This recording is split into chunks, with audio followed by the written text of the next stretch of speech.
क्या आपको लगता है कि यूएफओ सिर्फ हॉलीवुड फिल्मों और किताबों की कल्पना है? तो सोचिए, अगर मैं कहूं कि भारत में कई बार यूएफओ लैंडिंग की रिपोर्ट हुई है, न किसी गांव वालों की अफवाह बल्कि एयरफोर्स और रक्षा मंत्रालय और विदेश मीडिया की डॉक्यूमेंटेड खबरें। सवाल यह है कि क्या वाकई भारत में यूएफओ उतरा था या ये सब हमारे दिमाग की कहानी है? नमस्कार दोस्तों, मैं हूं विनोद लोखंडे और आप देख रहे हिडन स्टोरीज ऑफ इंडिया। और आज हम जानने वाले हैं यूएफओ की असली कहानी, जो कई रिपोर्ट्स में दर्ज है। इसमें कई सारे तथ्य हैं, कई सारे रिपोर्ट हुए हैं, उसकी रिपोर्ट बेस्ड सच्चाई। भारत में यूएफओ साइट्स का सबसे पहला डॉक्यूमेंटेड केस 1951 का है। दिल्ली एयरपोर्ट के ऊपर 5 गोल रोशनीदार ऑब्जेक्ट उड़ते देखे गए। इन्होंने इंडियन एयरलाइंस के पायलट्स ने साफ साफ अपनी आंखों से देखा था।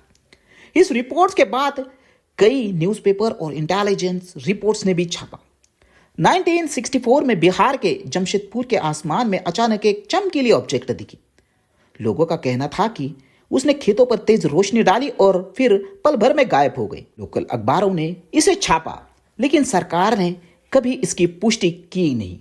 1978 में पश्चिम बंगाल के अलीपुरद्वार में एक रहस्यमय धातु का टुकड़ा गिरा।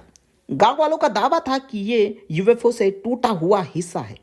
इंडियन एयरफोर्स ने उस मेटल को जांच के लिए भेजा। रिपोर्ट आज तक सार्वजनिक नहीं हुई, जिससे रहस्य और भी गहरा होता गया। 1991 में ऊटी उसकी वैधशाला ने वैज्ञानिकों ने आसमान में चमकीली डिस्क जैसी ऑब्जेक्ट देखी।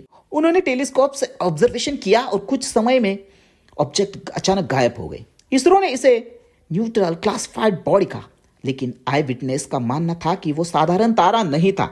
सबसे सनसनीखेज घटना 2023 में हुई। लद्दाख सीमा पर इंडो तिब्बत बॉर्डर पुलिस ने 100 से ज्यादा यूएफओ साइट्स की रिपोर्ट की। ये ऑब्जेक्ट्स दिन में पीली रोशनी छोड़ते थे और कई घंटों तक आसमान में रहते थे। भारत सरकार ने इसकी जांच डीआरडीओ और इसरो से करवाई, लेकिन निष्कर्ष नहीं मिला। नासा और अमेरिकी सैटेलाइट्स ने भी इन साइट्स पर डेटा कलेक्ट किया था, लेकिन यूएस ने कभी कंफर्म या डिनाई नहीं किया। इतना जरूर कहा कि ये ऑब्जेक्ट कन्वेंशियल ड्रोन्स या बलून्स नहीं थे। तो सवाल उठता है, अगर बलून्स नहीं थे या ड्रोन नहीं थे तो फिर क्या था? 2004 में गुजरात के कच्छ क्षेत्र में बीएसएफ जवानों ने यूएफओ देखने की रिपोर्ट की। उन्होंने दावा किया कि ऑब्जेक्ट ने शेप बदली और तेज स्पीड से उड़ गए। रिपोर्ट मिनिस्ट्री ऑफ डिफेंस तक पहुंची, लेकिन क्लासिफाई कर दी गई। आज भी उसकी फाइल आरटीआई के तहत सार्वजनिक नहीं की। इतिहास में यूएफओ जैसी घटनाएं मिलती है। संस्कृत ग्रंथों में विमान का जिक्र है, उड़ने वाली रहस्यमय मशीनें। ऋग्वेद से लेकर महाभारत तक इनका जिक्र बार बार मिलता है। कुछ लोग मानते हैं कि यूएफओ साइट्स उसी ज्ञान की आधुनिक झलक हो सकती है। सीआईए और केजीबी की डिसक्लासिफाइड फाइल में भारत का नाम बार बार आता है। खासकर हिमालय और तिब्बत क्षेत्र को हॉटस्पॉट ऑफ यूएफओ साइट्स कहा गया है। 1950s और 60s की इंटेलिजेंस रिपोर्ट्स में लद्दाख में उड़ती हुई रहस्यमय लाइट्स दर्ज की गई है। यानी यह रहस्य केवल हमारे देश तक सीमित नहीं था, बल्कि विदेश भी नोटिस कर रहे थे। तो अब सवाल यह है कि क्या वाकई एलियंस क्राफ्ट थे?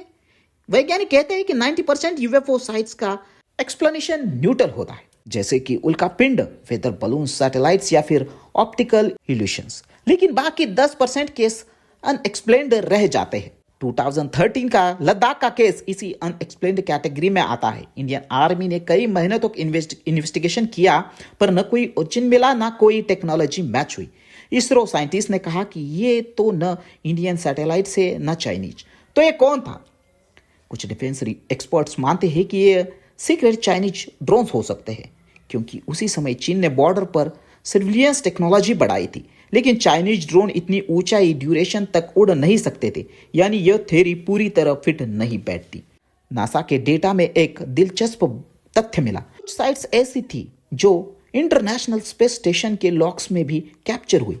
नासा ने उन्हें अनडिफाइंड एरियल फिनोमिना नाम दिया। मतलब नासा भी मानता है कि एक्सप्लेनेशन साफ नहीं है। 2028 में राजस्थान के जैसलमेर में लोकल विलेजर्स ने आसमान में उड़ते हुए ऑब्जेक्ट की रिपोर्ट दी। लोगों ने कहा कि उन्होंने तेज आवाज और फिर अचानक एक्सप्लोड हो गया। जगह पर जली हुई मिट्टी और धातु के टुकड़े मिले। डीआरडीओ ने क्लेम किया कि यह मीटियोराइट था, लेकिन विलेजर्स ने कहा यह पत्थर नहीं था। यह यूएफओ साइट सिर्फ रूमर्स नहीं है, 1951 में दिल्ली केस, 2020 में लद्दाख साइट्स और कई डिफेंस रिपोर्ट्स आज भी गवर्नमेंट फाइल्स में दर्ज है। लेकिन भारत सरकार हमेशा नो ऑफिशियल कमेंट्स वाली लाइन लेती रही है। क्या है सीक्रेसी किसी बड़े सच को छुपा रही है? दूसरी तरफ विज्ञान कहता है कि जब तक ठोस सबूत न मिले यूएफओ एलियंस टेक्नोलॉजी मानना गलत है।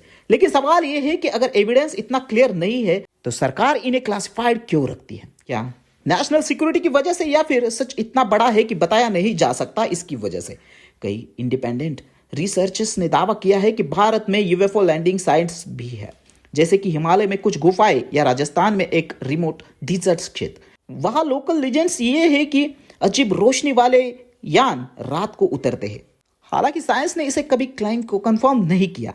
तो अब आपके पास दो थ्योरीज है, एक तरफ है डिफेंस और दूसरी तरफ है आई विटनेस रिपोर्ट, दूसरी तरफ साइंटिफिक एक्सप्लेनेशन। सच क्या है यह अभी भी एक रहस्य है, लेकिन इतना पक्का है कि भारत में यूएफओ रिसर्च में ग्लोबल हॉटस्पॉट रहा है।